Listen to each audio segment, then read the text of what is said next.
శుభకార్యాలకు పూజార్ల కోసం వెతుకుతున్నారా? పూజారీస్.com లో అతి తక్కువ ధరలకే పూజార్లను ముందే బుక్ చేసుకోండి. వెంటనే కాల్ చేయండి.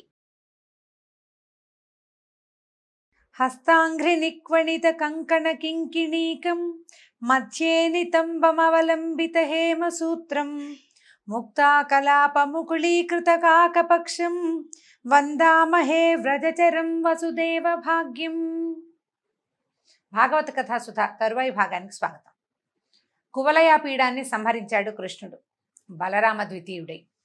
సంహరించిన తర్వాత ఏనుగు తాలూకు 2 దంతాల్ని పెరికి చెరోదంతాన్ని గదల్లాగా భుజానేసుకుని ఇద్దరు తమ వెనకాలన్న బంధుజనము గోపబాలుడితోటి కలిసి మల్ల యుద్ధం జరుగుతున్న రంగభూమిని ప్రవేశించారు. ఆ లోపలికి వెళ్ళారు. వెళ్ళేసరికల్లా ఎట్లా కనపడుతోందంటే మొహాలు వీళ్ళు ఇంతసేపు యుద్ధం చేశారు కాదు, చెమట పట్టిందట. మొహం మీద ముత్యాల్లాగా మెరుస్తున్న చెమట, రకరకాల ఆభరణాలు. అది చూస్తుంటే ఎలా ఉందంటే దేవతలకి మానవులకి కూడా హృదయంలో ఒక రకమైన ఆరాటం, ఉద్వేగం, భయంకరమైన ఆడంబరంతో కలవరపడిపోతున్నారట వాళ్ళంతా.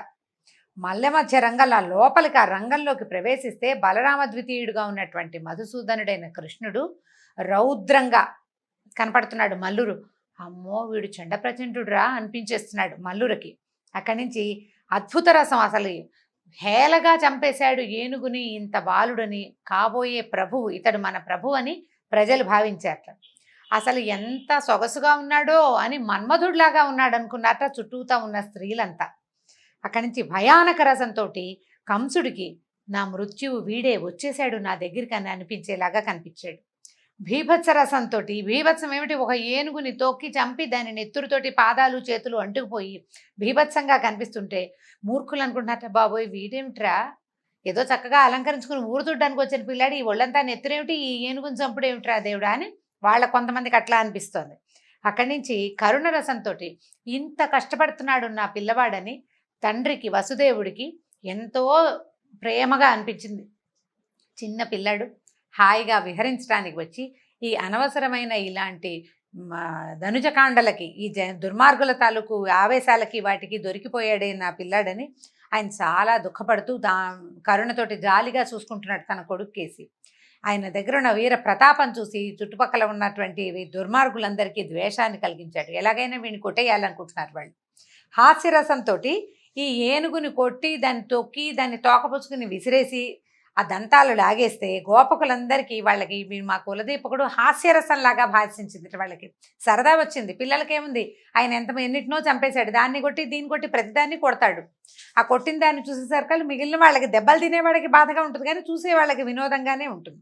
ప్రేమరసంతో చుట్టాలకి భగవంతుడుగాను, శాంతరసంతో యోగిజనులకు పరబ్రహ్మస్వరూపంగా నవరసాలు భాషించేలాగా ప్రచండమైన సౌందర్య స్వరూపంతో కనపడుతున్నాడట. లోపలికి వచ్చేసరికల్లా ఆ సమయంలో ఇతను కంసుడు వెనక్కి దీర్ఘంగా చూస్తున్నాడు. చచ్చిపడి ఉన్న నడగొండ లాంటి కువలయా పీడాన్ని అక్కడి నుంచి నడిచొస్తున్నారు ఇద్దరు. ఎట్లా ఉన్నారు, ఒక తెల్లగా మెరిసిపోతున్నట్టు బంగారపు రంగులో మెరిసిపోతూ నల్లటి బట్ట కట్టుకున్నవాడు ఒకడు, నల్లగా మెరిసిపోతూ పచ్చటి బట్ట కట్టుకున్నవాడు ఒకడు. ఆ 2 స్వరూపాలని చూసేసరికల్లా కంసుడికి బెదురు అదురు వచ్చేసింది లోపల.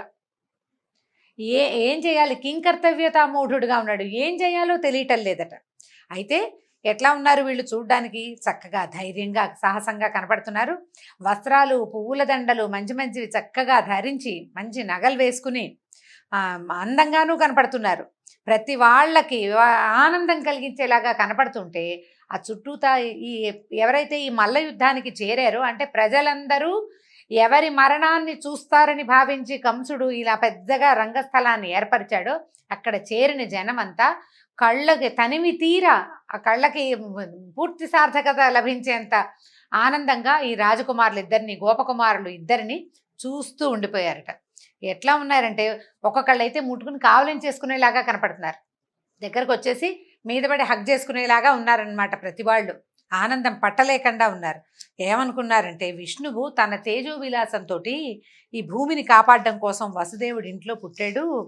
బ్రహ్మస్వరూపుడు ఇతను, ఈయనతో ఉన్నవాడు బ్రహ్మస్వరూపుడు, ఇద్దరు బ్రహ్మస్వరూపుడు. వీళ్ళని చిన్నపిల్లలు అనుకోవడానికి వీల్లేదు.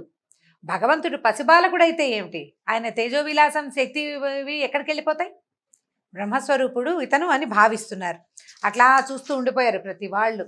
ఎంత అందంగా ఉన్నాడో ఇవాళంతా చెప్పుకుంటున్నారట. ఎట్లా ఉన్నాడో చూడు, ఒక మంగళకరమైన అవయవ సౌష్ఠవం, నడిలాల లాంటి కళ్ళు, అంటే తామరాల లాంటి కళ్ళు, గొప్ప తేజస్సు, దిగ్గజేంద్రంలాగా ఉన్నట్టు. అంటే ఈ మనం అష్టదిగ్గజాల సంగతి చెప్తాం. 8 ఏనుగులు భూమిని పైకి పట్టి ఆపుతాయట, నీళ్ళలో సముద్రంలో పడిపోకుండా. ఆ వాటితో సమానంగా ఉన్నాడు, ఏనుగులాగా ఉన్నాడంటే ఏనుగు అనగానే అదేదో పెద్ద ఆకారంగా ఊహించుకోకూడదు, గాంభీర్యానికి చెప్తారు ఏనుగుని. ఎంత చక్కటి నడక! లక్ష్మీదేవికి పతి అయిన వాడు పూతనని చంపాడు, సుడిగాలిని ఆయన సుత తృణావర్తుడిని సంహరించాడని బాల్యం నుంచి ఆయన చేసిన చేష్టలన్నింటినీ లైన్ లిస్టుగా చదువుకుంటున్నారు.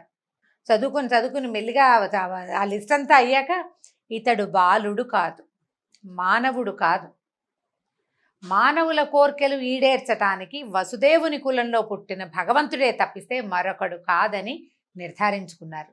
ఈ విధంగా ప్రజలంతా చూస్తుండగా చాణూరుడు అన్నాడు, ముష్టికుడు చాణూరుడు అని ఇద్దరు మల్లయోధులు ఉన్నారని చెప్పాం కదా.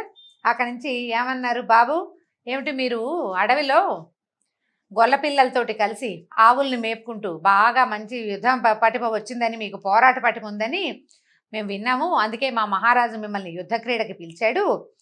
పద, ఇప్పుడు మనం వీళ్ళందరూ చూస్తుండగా మనం విద్యలు ప్రదర్శిద్దాం. మీరేమో అడవిలో నేర్చుకొచ్చారు, మేమేదో ఊళ్ళో ఉంటాం, మేము కలిసి విద్య ప్రదర్శిద్దామన్నారు. నువ్వు బాగా అని ఇంకా అడుగుతున్నాడు అనమాట. నీకు బలం ఉందా, నీకు అది వచ్చా, నీకు ఇది వచ్చా అని ఒక్కొక్కటి అడుగుతున్నాడు అనమాట. నీకేం కావాలి, పాలు తాగుతావా బలం రావడానికి? అంటే ఇప్పుడు యుద్ధం చేయాల్సిన వాడు ముందు బలానికి ఏదైనా తీసుకోవాలి కదా. నీకేం కావాలి, అది కావాలా, ఇది కావాలా, నీకు తెలుసా, దీని పేరేంటో తెలుసా అని ముద్రలు చూపిస్తున్నాడు అనమాట. ఇప్పుడు మనం ఇలాంటి విద్యలు ఎందుకు నేర్చుకుంటామని వాడు మాట్లాడుతున్నాడు. అంటే నోరు విసిరేసుకోవటం అనమాట ఇదంతా. మామూలుగా ఏదైనా మల్ల విద్యలు అవి ఎందుకు నేర్చుకుంటాం, ప్రజలు చూసి ఆనందించడానికి. మనం ఒకళ్ళమే ఆనందించాం, ఏదో యుద్ధం నేర్చుకున్నాము, కత్తిసాము కర్రసాము అవన్నీ కూడాను మనమే నేర్చుకుని ఆనందించాం. అది ప్రజలు చూసి ఆనందించడం కోసం నేర్చుకునే విద్యలు.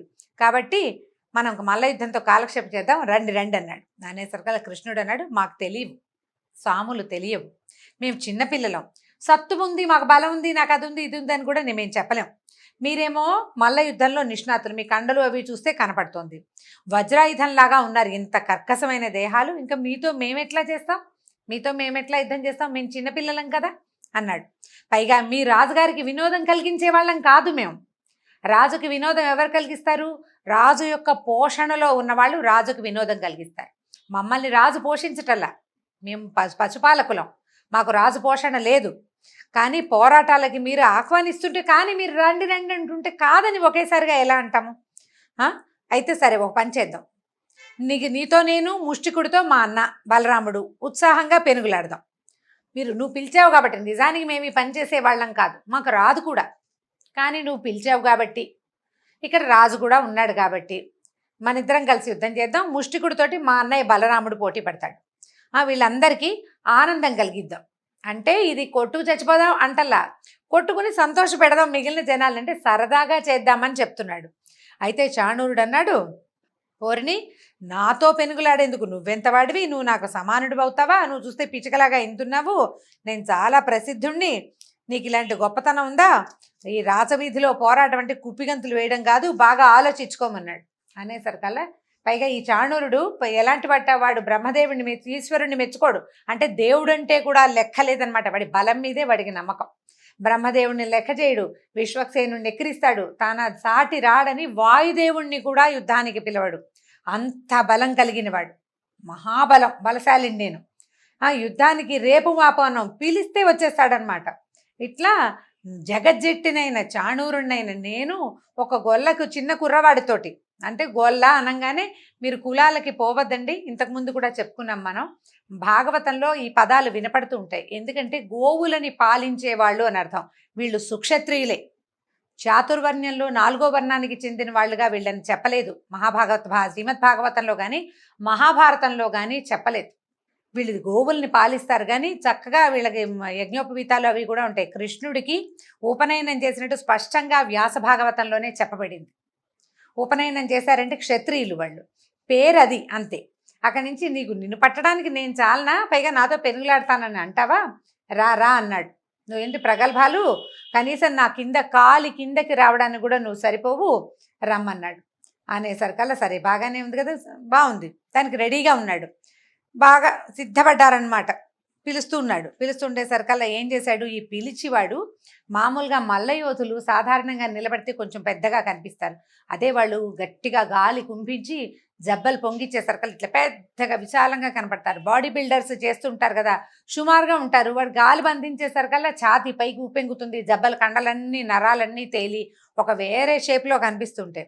ఒక్కసారి శరీరాన్ని కుంభించట, గట్టిగా పలికి గట్టిగా గాలి లోపల తీసుకుని భుజాలు చేతులు విదిలిస్తే ఎలా ఉన్నాడంటే భయమేసేలాగా ఉన్నట్టండి. ఎంత భయం వేస్తుందంటే ప్రళయకాలంలో యమధర్మరాజు కోరల్లాగా ప్రకాశిస్తున్నాడు. అతని కోర మీసాలట, అక్కడి నుంచి పొడుగు దిగ్గజాల తొండాలకు సమానమైన చేతులుట. వాడిని చూస్తేనే ప్రజలు అమ్మ బాబోయ్ వణికిపోతున్నారు వాళ్ళంతా. వీడు ఇంత కండల వీరుడు, ఈ పసిబాలుడు ఏం చేస్తాడు ఆ వీడితోటి అని పైకి అట్లా అనిపిస్తుంది, మళ్ళీ లోపల అనిపిస్తుంది వాడి బలం ఏమిటి, వాడిది ఒక బలమా, అసలు ఆ బలం ఎవడిచ్చాడు వీడికి, ఆ బలం ఎవడైతే వీడికి ఇచ్చాడో ఆ బలిమి ఇచ్చిన దేవుడే ఎదురుగుండా నిలబడితే తెలుసుకోకుండా మృత్యువుని కావలించుకోవడానికి వెళ్తున్న వాడిలాగా ఈ చాణూరుడు ఇట్లా వెళ్తున్నాడు ఏమిటా అని లోపల భావిస్తున్నారు జనమంతా. చూడలేకపోతున్నారు. వాళ్ళకి ఎట్లా ఉందంటే ఓ పక్కన బెంగగా ఉంది, అయ్యో పిల్లాడే అనిపించేస్తోంది, రెండో పక్కన లోపల ఏమనిపిస్తోంది, వీడు పిల్లవాడు కాదు పిడుగు భగవంతుడు, వాడి పీచ వండుస్తాడని భావిస్తున్నారు. అక్కడి నుంచి మిక్కిలి పూనికతోటి ఇలా రెడీగా వచ్చేసాడనమాట. ఏం చేశాడు, ఈయన కూడా భుజాలు అప్పలిచ్చాడు కృష్ణుడు కూడా. అంటే భుజము అప్పలించడం అంటే గట్టిగా గాలి పీల్చి చేతులు బిగించాడనమాట. బిగించి పెద్దగా సింహనాదం చేసేట. ఆ సింహనాదానికి ఎట్లాంటి శబ్దం అంటే మామూలుగా లేదు, మొత్తం రంగస్థలం అంతా అదిరిపోయిందట. జట్టి మీదకి ఉరికాడు, అతని మీదకి, ఈ ఎవరి అవతల వాడు చాణూరుడి మీదకి ఉరికేసరికల్లా ఎట్లా ఉందంటే ఏనుగుతో సింహంతో కొండతోటి ఢీకొంటున్నట్లుగా ఉంది. రెండు కార్చిచ్చులు తమ జ్వాలలతోటి రెండు కార్చిచ్చులు కలిసి కొట్టుకుంటున్నట్టుగా కనపడుతుందట. మహామేఘాలు తమ మీద పరస్పరం పిడుగులు విసురుకుంటున్నట్టుగా చేతులు ఒకళ్ళ మీద ఒకళ్ళు విసిరేస్తున్నారు. ఇక హరి ఇంతలో ఏం చేశాడు, ఇంకా అట్లా తిరిగారు. ఒక 5-10 నిమిషాలు వినోదంగానే ఉంది, ఏదో వేడుకగా జరుగుతుంది. అంతలో విజృంభించి ఏం చేశాడు, జట్టిని మెట్టి గట్టిగా లాగి నేలకి లాగేసేట. అయితే నేలకి లాగిన వాడు మళ్ళీ లేచాడు. వాడు కింద పడ్డవాడు, రాక్షసులు కూడా కింద పడ్డాడో వాడు ఇంకా విజృంభించి వస్తాడు, వీళ్ళు కూడా అంతే. ఈ పడినవాడు మళ్ళీ విజృంభించి పైకి లేచాడు. పైకి లేచి ఇంకా పోరాడారు, కొట్టుకున్నారు విపరీతంగా. ఇంతలో ఏమైంది, బలరామ సోదరుడి మన కృష్ణుడు ఏం చేశాడంటే మోకాళ్ళతోటి కొట్టేశాడు. రకరకాల బంధాలు ఉంటాయండి ఈ ముష్టి యుద్ధంలోనూ. తర్వాత ఈ మల్ల యుద్ధంలో బంధనం అంటే ఒకళ్ళనొకళ్ళు పెన వేసుకుని పట్టుకుంటారు, ఆ పట్టిన పట్టులోంచి విడవలేకపోతారనమాట. అందులో కరవడం అనే పట్టు ఒకటి ఉందిట. పట్టితే అప్పుడు మల్లుడు అన్నట్టు, అబ్బో డింభకుడివి నువ్వు, చిన్నపిల్లాడివైనా బాగా పట్టావు, గట్టిగా పట్టావన్నట్ట. పట్టి తోసేశాడు. ఇక ఎన్ని రకాలదో మల్ల యుద్ధ విద్యాభ్యాసం ఉన్న వాళ్ళంతా ఆయన పొగుడుతున్నారు. కొంతమంది శభాష్ అంటారు చాణూరుడిని, ఇంకొంతమంది కృష్ణుడిని శభాష్ అంటారు. జనం ఏంటంటే ఈ జరిగేది మొట్టమొదటి ఏమనిపించింది, బాలుడు మల్లుడు వీళ్ళిద్దరి యుద్ధం ఏమిటి అనిపించింది. కానీ క్రమంగా ఏమైందంటే మల్లుడికి ధీటుగా కనపడుతున్నాడు రెండో పిల్లవాడు కూడా, కుర్రాడైనా కూడా ఇతను కనిపిస్తున్నాడు. దాంతో ఆటలోకి నిమగ్నమైపోయారు ప్రేక్షకులంతా. ఏ పట్టు లాగు, పడే లాగాలి, ఎట్లాగే అంతే అలా మాట్లాడుతున్నారు. అంటే ఆటలో ఇమ్మర్స్ అయిపోయింది మొత్తం ప్రేక్షక లోకం అంతా. వాళ్ళకి అప్పటిదాకా ఉన్న పిల్లవాడన్న భావన పోయింది. వాడు పిల్లవాడు కాదు అక్కడ ఉన్నవాడు. ఆ మల్లుడు ఎంతున్నాడో వాడికి ధీటైన వాడే రెండో వాడు కూడాను. ఉత్సాహంగా ఆటలోకి జొరబడిపోయారు. ఈ జొరబడగా కొట్టుకున్నారు. చివరికి ఏం చేశాడు, లాగి నేల మీదకి తోసేశాడు. తోసిన తర్వాత ఒక్క ఎగురు పైకి ఎగిరి, అది ఎట్లా ఉందంటే పంచ ఎగిరినట్టుగా కనపడుతుంది. అతను పసుపచ్చటి బట్ట కట్టుకున్నాడు, మనిషి ఎగిరినట్టు తెలియలేదట. మనిషి కుంభిస్తున్నట్టు పైకి ఎగురుతున్నట్టుగా తోచలేదు. ఒక్కసారి కిందకి దూకి మోకాలుతోటి అతని హృదయ భాగం మీద నొక్కేశాడు. ఎప్పుడైతే కృష్ణుడి పాదము మోకాలు తగిలినాయో ఇక ఊపిరాడలేదు చాణూరుడికి. పిచ్చి కేక పెట్టాడట. ఎంత కేకంటే మామూలుగా లేదు. ఇంతలో ఇక్కడ ఈ ముష్టికుడు బలరాముడు ఇందుకు తీసిపోతగా ఏమీ లేరు. వాళ్ళు అంతకంటే బలరాముడు కృష్ణుడి కంటే బలశాలిగా కనపడతాడు. కృష్ణుడు ఒక్క రవ్వ నాజుగ్గా కనిపిస్తాడు చూడ్డానికి. చిన్నపిల్లవాడు కాదు, అన్నా తమ్ముడికి చిన్న తేడా ఉంటుంది. అయినా కూడా కృష్ణుడు బలశాలిగా ఇప్పుడు కనపడుతున్నాడు. ఇంతకుముందు ఈ ముష్టికుడు చాణూరుడు ఎంతవాడో ముష్టికుడు కూడా అంతవాడే. పైగా వాడు చాణూరుడు మాటలవాడు, పుష్టికుడికి మాటలేం లేవు, చేతలే అన్ని, యుద్ధమే అతని పని. ఈ ఎదురుగుండా ఉన్నవాడు బాలుడని కానీ ఇంకోటని కానీ లేదు, వీళ్ళు రాక్షసాంతకులు, వీళ్ళని అంతం చేయాలి, అదే పాయింట్. అక్కడి నుంచి వాళ్ళిద్దరూ కూడా ఇలాగే ఒకళ్ళనొకళ్ళు పట్టుకుంటూ రెండు మబ్బులు, రెండు మేఘాలు ఒకదాన్నొకటి తోసుకుంటున్నట్టుగా, రెండు ఏనుగులు ఒకే ఒకదానితో ఒకటి యుద్ధం చేస్తున్నట్టుగా భాషించేలాగా విపరీతమైన యుద్ధం జరిగింది. ప్రజలంతా లోపల లోపల అంటే ఆటలోకి, ఆ క్రీడలోకి, అంటే ఇది సాహస క్రీడలు కదా, మల్ల యుద్ధాలు, తర్వాత ఈ రెజ్లింగ్ పోటీలు లాంటివి చూస్తే ఏంటంటే దానికి ఒక ప్రత్యేకమైన గుండెకాయ కావాలి. ఏదో పాటలు పద్యాలు కాదు కదా, ఒకళ్ళనొకళ్ళు హింసించుకోవటం. ఎవడు ఏ క్షణాన పట్టుదప్పి మరణిస్తాడో ఏమవుతాడో తెలియదు. నిజానికి చంపటం క్రీడలో భాగం కాదు, కాకపోతే చాలా గట్టి దెబ్బలు తగులుతాయి, మొహాలు వాచిపోతాయి, దెబ్బలు కందిపోతాయి, మనుషులు మూలుగుతూ ఉంటారు, నేల మీదకి పడిపోతారు. అంత కొండలాగా ఉన్నవాడు ఎగిరి ఢామ్మని నేల మీద పడేసరికి గుండె గుబేలమంటుంది, బక్క గుండెల వాళ్ళకి గుండె అయిపోతుంది భయానికి. ఈ ఆట చూడటం కూడా ఒక ప్రత్యేకమైన కళే. దానికి ఎలా అయిపోయారంటే, పువ్వుల్లాగా ఉన్న పిల్లలతోటి ఇట్లాగా వజ్రంలాగా, పర్వతాల్లాగా కఠోరంగా ఉన్న ఈ మల్లుడితోటి యుద్ధం చేయిస్తూ, ఏమిటి వీడు ఈ రాజు వినోదం చూస్తున్నాడు. ఎంత పిల్లలు తెలివిగా చేస్తున్నప్పటికీ యుద్ధం, ఇదేమి వినోదం? ఎక్కడైనా ఇలాంటి దుర్మార్గం విన్నావా? పిల్లలతోటి మల్లురికి యుద్ధం ఏమిటి, ఎక్కడా లేని విడ్డూరం అని వాళ్ళకి ఎట్లా ఉందంటే నిట్టూర్పులు విడిచేస్తున్నారు. అయ్యో అయ్యో మేము చూడలేమనుకుంటారు, కానీ చూడకుండా ఉండలేకపోతారు. పట్టు అంతే, పడే విసిరై అంటున్నారు.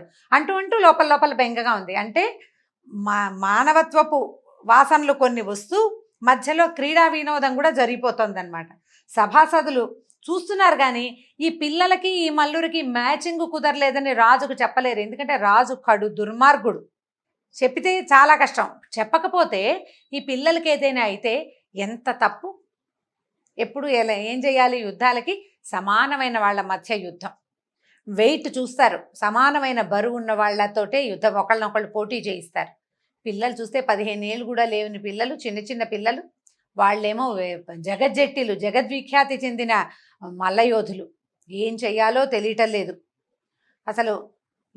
ఏమనాలి? ఓ పక్కనేమో ఈ పిల్లల సౌందర్యం పట్ల విపరీతమైన మోహాతిశయం కలుగుతోంది ప్రజలందరికీ. ఎట్లా అసలు, అయ్యో ఇలా చేసామే, మనం పిలిపించి, ఈ రాజు పిలిపిస్తే మనం ఒప్పుకున్నాము, ఊళ్ళో తిరుగుతుంటే అందరము ఆ వస్తువులు ఈ వస్తువులు ఇచ్చి గౌరవించాము, మేడల మీద నిలబడి చూసాము, నాయనా వెళ్ళిపోండి వీడు దుర్మార్గుడని చెప్పలేకపోయాము, పొరపాటు చేశాము, ఇప్పుడు ఇది జరుగుతుంది, జరుగుతున్న దాన్ని చూడాల్సి వస్తుంది. ఈ పాపి దుర్మార్గుడైన ఈ రాజకులంలో రాజు దగ్గర పుట్టకుండా మనం కూడా అడవిలో ఏ వెదురు పుల్లై పుట్టినా కూడా ఈ పిల్లాడు మనని కూడా ఊదేవాడు కదా, కనీసం ఊదటం కోసం వెతుక్కునే వేణువులను వెతికేటప్పుడు మన్ని కూడా ముట్టుకునేవాడు కదా, ఆ చెట్టో పుట్టో అయ్యుంటే ఎంత బాగుండేది. పిల్లవాడిని కంటితో చూస్తూ, ఆ కృష్ణుణ్ణి కంటితో చూస్తూ ఆయనతోటి మమేకంగా ఉండలేక ఈ మరణాసన్నమైనటువంటి ఇటువంటి ఒక మృత్యు క్రీడని చూడవలసి వస్తోందని ప్రజలు గగ్గోలెత్తిపోయారు, మల్లగుంతాలు పడిపోతున్నారు, లోపల ఏడ్చేస్తున్నారు, వాళ్ళల్లో వాళ్ళు చెప్పుకుంటున్నారు, రాజుకు చెప్పలేకపోతున్నారు, వాళ్ళని వారించలేకపోతున్నారు. ఎంత దుఃఖము, ఎంత కష్టమో, ఎంత సంతోషమో, ఎన్ని రకాల భావాలతోటో సతమతమైపోతూ ఉన్నారట. సరే క్రమంగా ఏంది, ఇది సభ, కొంతమందికి వెళ్ళిపోదామనిపించేస్తుంది. బయటికి వెళితే ఏమంటాడో రాజు, సభల్లో ఇంక అట్లా వెళ్ళకూడదు, సభా మర్యాద కాదు. దాంతో ఇక ఏం చేయాలో తెలియక, సరే ఇంక చేసేదేముంది, వీళ్ళిద్దరిలో ఎవరో ఒకళ్ళు ఓడి ఒకళ్ళు గెలిస్తే న్యాయమో అన్యాయమో ఎవడో ఒకడు నుంచుంటాడు అక్కడ జడ్జి లాంటి వాడు అన్యాయంగా చెప్తే ఆ పాపం వాడికి తప్పదు. కాకపోతే ఈ సందట్లో పిల్లలకి ఏదైనా అయితే అని అనిపిస్తుంది అనమాట. ఈ విధంగా ఎంత బాధపడిపోయారంటే, మహాబాధపడుతుండగా ఇంతలో ఏమైంది, వీళ్ళంతా లోపల కుందుకుట్లాడుకుంటున్నారనమాట. ఏం చేయాలో తెలియటం లేదు పాపం వాళ్ళకి. ఎలా ఉందంటే, గోవర్ధనగిరిని ఎత్తినటువంటి కృష్ణుడికి చాణూరుడు ధైర్యం చెడి లోబడిపోయాడు. చాలాసేపు ప్రతాపవంతంగా యుద్ధం చేశాడు చాణూరుడు. అతనికి తెలుస్తోంది ఈ సన్నగా నాజుగ్గా మెరిసిపోతూ చక్కగా బట్టలు నగలు వేసుకుని ధరించిన పిల్లాడు వీడు పిల్లవాడు కాదని, వీడిలో ఒక ప్రచండమైన శక్తి ఉందని, తన వల్ల కావటం లేదని తెలిసిపోయింది. మొదట కాసేపు పోటీ ఇచ్చాక క్రమంగా చల్లబడిపోయాడు. ఈ చల్లబడి ఎట్లా అయ్యాడు, చివరికి అయినా కూడా ఒక దెబ్బ, అంటే ట్రై చేయాలి కదా చివరి దాకా, ఈ ట్రై చేస్తూ ఒక దెబ్బ కొట్టాడు, ఈ దెబ్బ కొట్టడానికి ట్రై చేశాడు. ఏం చేసినా సరే వీడు దెబ్బలు కొడుతుంటే ఎలా ఉందంటే ఏనుగు మీద పూలదండేసినట్టుగా ఉంది కృష్ణుడి మీద ఇతను కొట్టే దెబ్బలు. పువ్వులు పెట్టి ఓ పెద్ద దండ మాత్రం విసిరితే ఏనుగుకి ఏం తగులుతుంది? కృష్ణుడికి ఒక్క దెబ్బ కూడా తగలటల్లా. అతను విసిరే క్రమంగా మెడ పట్టుకుని ఏం చేశాడు? చేతులు పట్టుకున్నాడు. మొదట గీర గీర తిప్పి అతని కృష్ణుడికి చాలా క్రియల్లో ఇదే కనిపిస్తుంది. ఆవు దూడల్ని 2 కాళ్ళు ఎత్తి నేలకేసి కొడతాడు, గాడిదల్ని కాళ్ళేసి కొట్టేస్తాడు, ఏనుగును కూడా తోక పట్టుకుని పడేసేసాడు, విసిరేసాడు కిందకి. అట్లా ఏం చేశాడు? చేతులు పుచ్చుకుని గీర గీర గీర తిప్పేసేసాడు. తిప్పి నేలకేసి కొట్టేశాడు. ఈ కింద పడిపోగానే నోట్లోంచి నెత్తురు కారుతూ చాణూరుడు మరణించాడట. అక్కడి నుంచి అందరూ ఆహా శభాష్ శభాష్ అంటూ ఉండగా ఈ బలరాముడు కూడా ముష్టికుణ్ణి అలాగే 2 చేతులు, బాగుంది ఈ ఐడియా, ఈయన కూడా అదే వచ్చు, మెడ చుట్టూతా కాళ్ళేసి నలిపి చంపేయటం వచ్చు బలరాముడికి, చేతులు పుచ్చుకుని విసిరేయటం అతనికి వచ్చు.